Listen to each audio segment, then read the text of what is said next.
السلام علیکم ورحمۃ اللہ وبرکاتہ۔ بسم اللہ الرحمن الرحیم، نحمدہ ونصلی علی رسولہ الکریم، اما بعد۔ میرے پیارے بھائیوں، جیسا کہ ہم سب کو معلوم ہے کہ یہ ذی الحجہ کا مہینہ چل رہا ہے اور یہ مہینہ اپنے اندر بے شمار رحمتیں برکتیں لیے ہوئے ہے۔ اس مہینے کے اندر دو اہم اور بڑی عبادتیں انجام دی جاتی ہے۔ ایک تو حج جیسی بڑی اہم عبادت انجام دی جاتی ہے اور دوسری عبادت قربانی جیسی۔ یہ دونوں عبادتیں ایسی ہے کہ اللہ تعالیٰ نے ان دونوں کو انہی ایام کے ساتھ مخصوص کر دیا ہے۔ ان ایام کے علاوہ دوسرے ایام میں یہ عبادتیں انجام نہیں دی جا سکتی۔ اس کے ذریعے اللہ تعالیٰ یہ بتلانا چاہتے ہیں کہ کسی بھی عمل میں اپنی ذات میں کوئی شرف اور فضیلت نہیں، بلکہ یہ صرف اللہ جل شانہ کا حکم ہے جو کسی عمل کو برگزیدہ اور باعث اجر و ثواب بنا دیتا ہے۔ تو میرے پیارے بھائیوں، آج میں آپ حضرات کے سامنے قربانی کے وقت جو دعا پڑھتے تھے آپ صلی اللہ علیہ وسلم، وہ دعا آپ حضرات کے سامنے بیان کرنے جا رہا ہوں، اور اس دعا کے اندر ہمارے لیے کتنی بڑی حکمتیں اور مصلحتیں چھپی ہوئی ہیں، ان ساری حکمتوں کا خلاصہ آپ حضرات کے سامنے کرنے جا رہا ہوں۔ میرے پیارے بھائیوں، روایت میں آتا ہے کہ حضور اقدس صلی اللہ علیہ وسلم جب قربانی کی عبادت انجام دیتے تو یہ دعا فرماتے تھے: قل ان صلاتی و نسکی و محیای و مماتی للہ رب العالمین اللہم منکا و لکا۔ قربانی کے وقت جو کلمات آپ نے ارشاد فرمائے ہیں، ان کلمات میں بڑا عظیم سبق ہے۔ ان کلمات کا ترجمہ یہ ہے کہ میری نماز اور میری قربانی اور میری عبادت اور میرا جینا اور مرنا یہ سب اللہ تعالیٰ کے لیے ہے جو رب العالمین ہیں۔ اے اللہ، یہ قربانی جو میں آپ کی بارگاہ میں پیش کر رہا ہوں،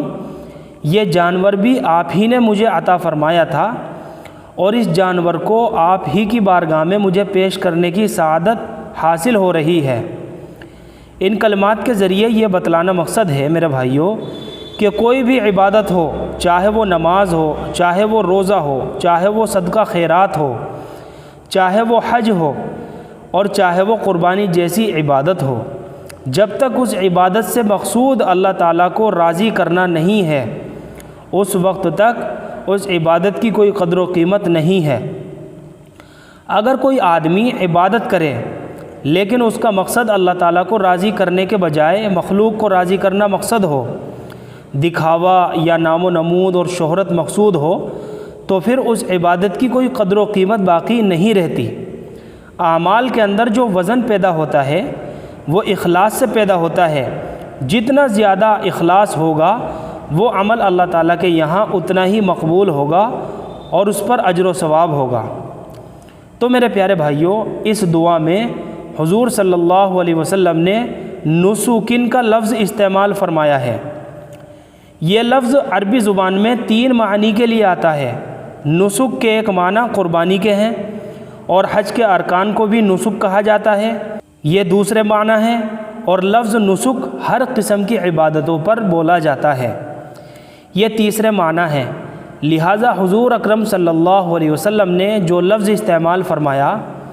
وہ صرف قربانی کے لیے خاص نہیں ہے بلکہ تمام عبادتوں کے لیے جامع ہے۔ یہ بات تو ہر مسلمان کو آسانی سے سمجھ میں آتی ہے کہ جو بھی عبادت ہو وہ اللہ تعالیٰ ہی کے لیے ہونی چاہیے۔ اگر کوئی عبادت اللہ تعالیٰ کے لیے نہیں ہے تو اس کی کوئی قدر و قیمت نہیں ہے، لیکن حضور اقدس صلی اللہ علیہ وسلم نے اس کے ساتھ 2 کلمے اور ملا دیے، وہ یہ ہیں وَمَحْيَايَ وَمَمَاتِي، جس کے معنی یہ ہے کہ میرا جینا اور میرا مرنا بھی اللہ تعالیٰ ہی کے لیے ہے۔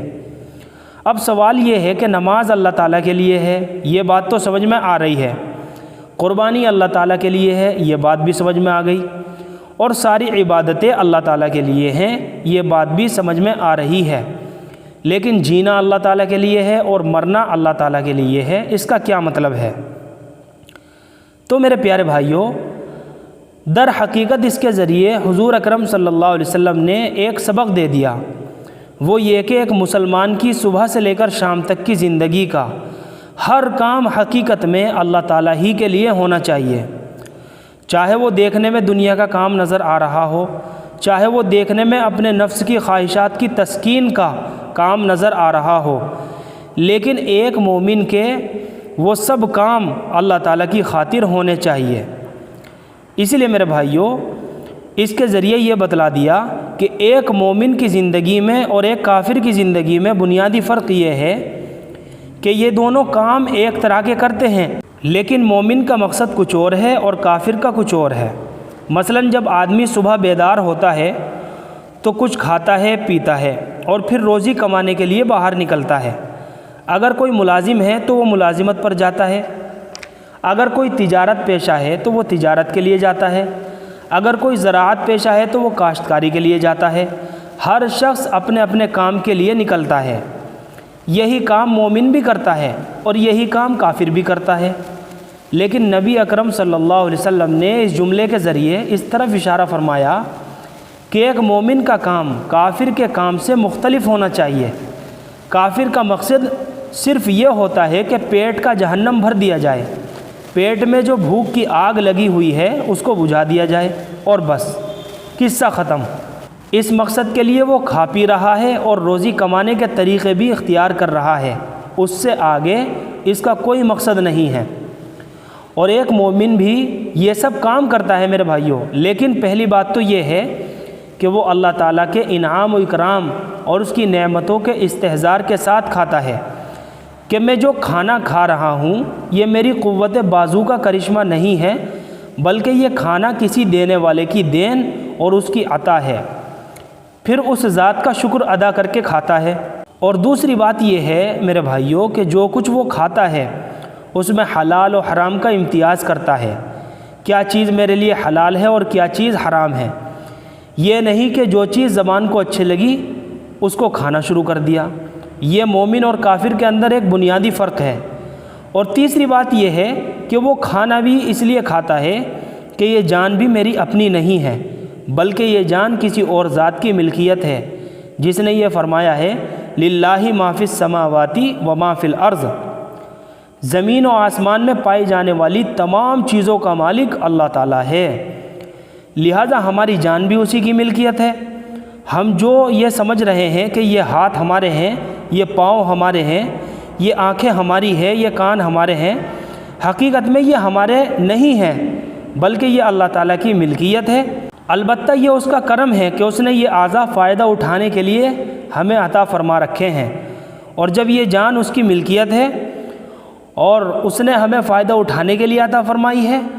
تو اس کے کچھ حقوق بھی ہم پر رکھے ہیں۔ میرے پیارے بھائیوں، اللہ تعالیٰ فرماتے ہیں کہ اے بندے، میں تجھے یہ جسم دے رہا ہوں،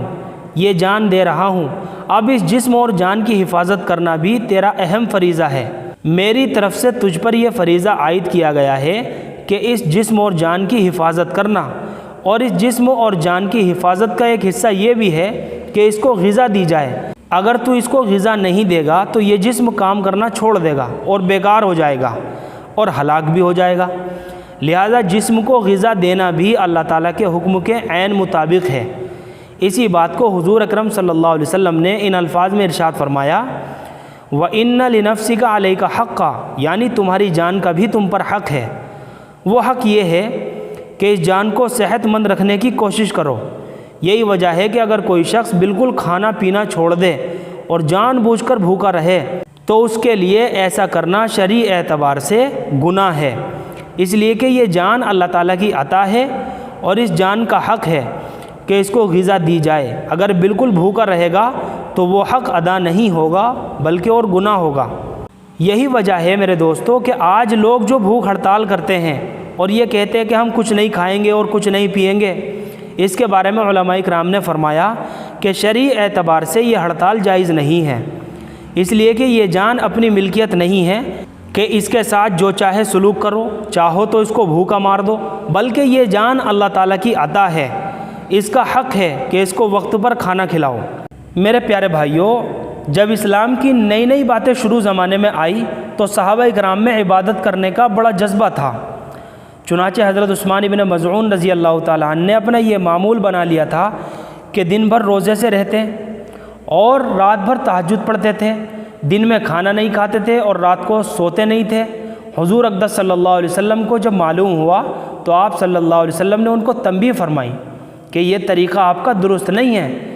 اس موقع پر آپ صلی اللہ علیہ وسلم نے فرمایا فَإِنَّ لِأَهْلِكَ عَلَيْكَ حَقًّا وَإِنَّ لِنَفْسِكَ عَلَيْكَ حَقًّا،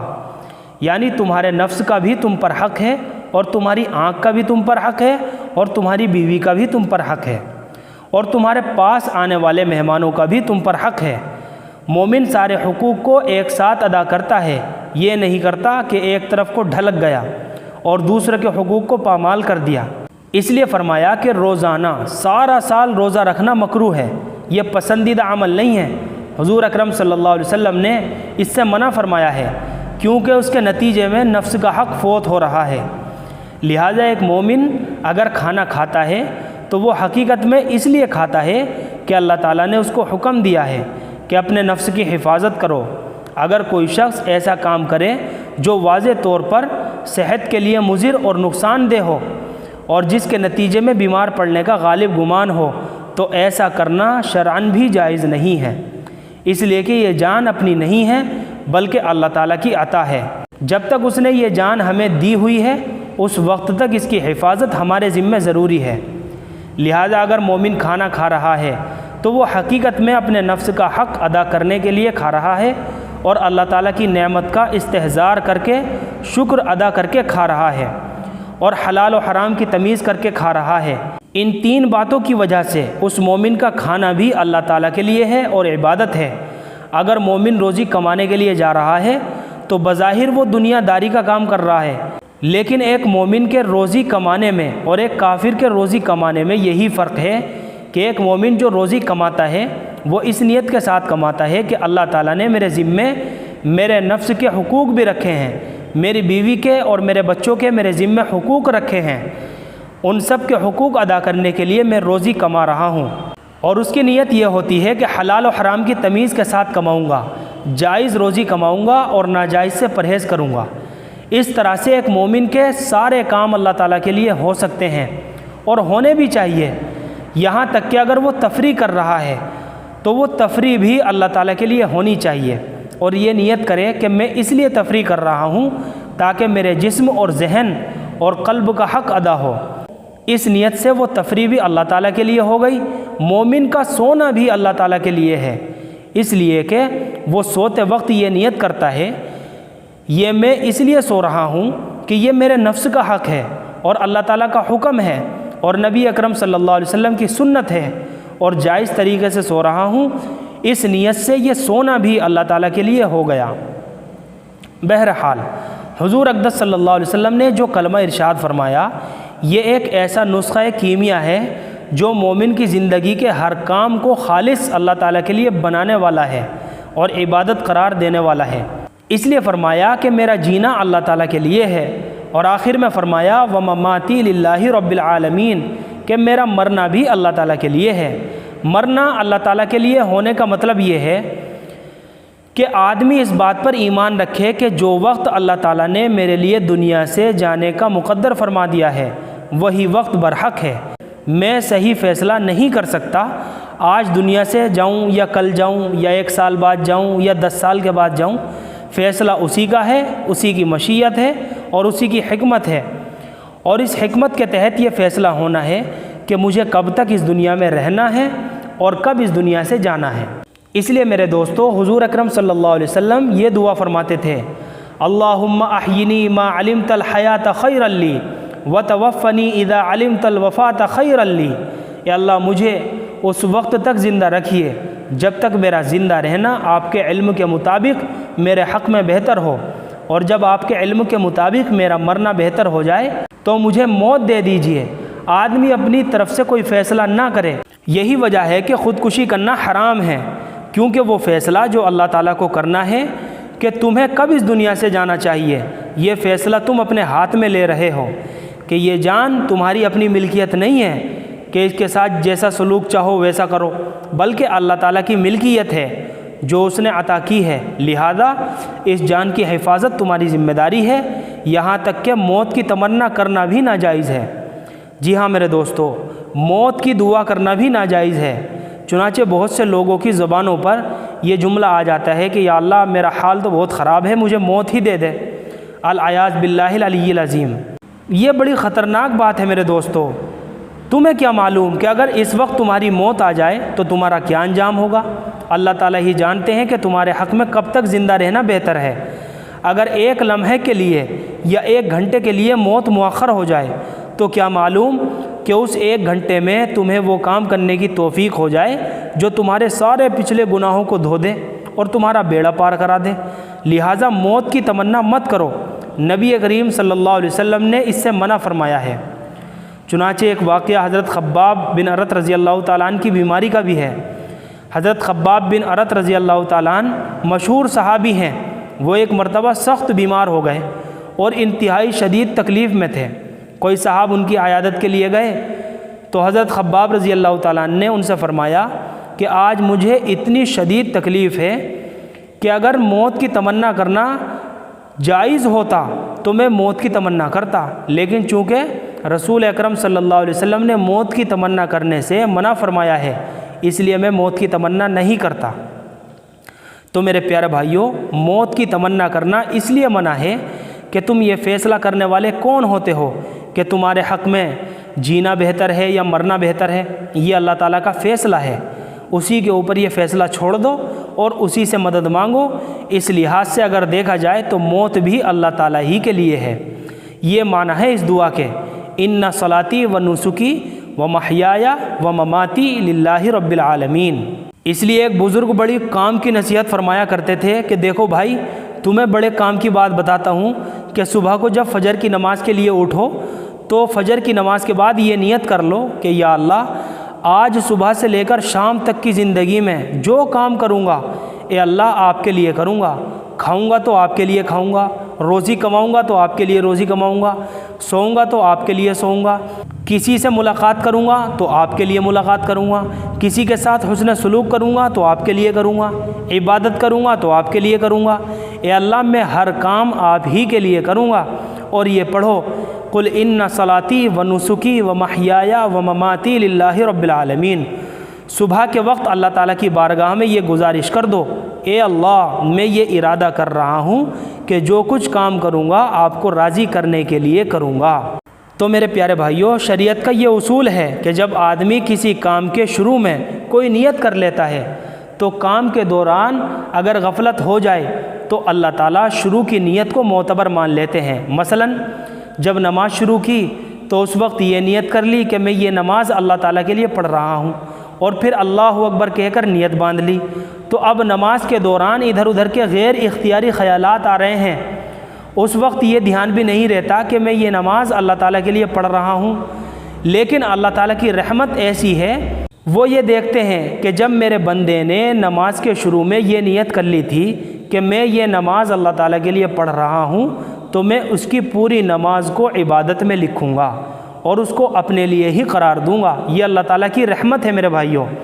لہذا جب صبح کو اٹھ کر تم نے یہ نیت کر لی کہ آج کے دن میں جتنے کام کروں گا وہ اللہ تعالیٰ کے لیے کروں گا، پھر درمیان میں اگر کچھ غفلت بھی ہو گئی، مثلاً کھانا کھاتے وقت اس نیت کا خیال نہ آیا، تو اللہ تعالیٰ کی رحمت سے امید ہے انشاءاللہ شروع میں کی ہوئی نیت یہاں آ کر لگ جائے گی۔ اسی طرح جب روزی کمانی شروع کی اور اس نیت کا خیال نہ آیا تو وہ صبح کے وقت جو نیت کی تھی یہاں بھی لگ جائے گی۔ اس طرح دن بھر کے جتنے جائز اور مباح کام ہیں اللہ تعالیٰ کی رحمت سے امید ہے کہ اس نیت کے نتیجے میں وہ سب کام عبادت بن جائیں گے۔ اس لیے فرمایا کرتے تھے کہ روزانہ صبح کو اٹھ کر یہ کہہ دیا کرو، ان صلاتی و نسکی و محیای و مماتی للہ رب العالمین، جو کچھ ہوگا اے اللہ آپ کے لیے ہوگا۔ اس طرح تمہاری پوری زندگی عبادت بن جائے گی۔ اللہ تعالیٰ اپنے فضل و کرم سے مجھے اور آپ کو اس کی توفیق عطا فرمائے۔ آمین۔ وآخر دعوانا ان الحمد للہ رب العالمین۔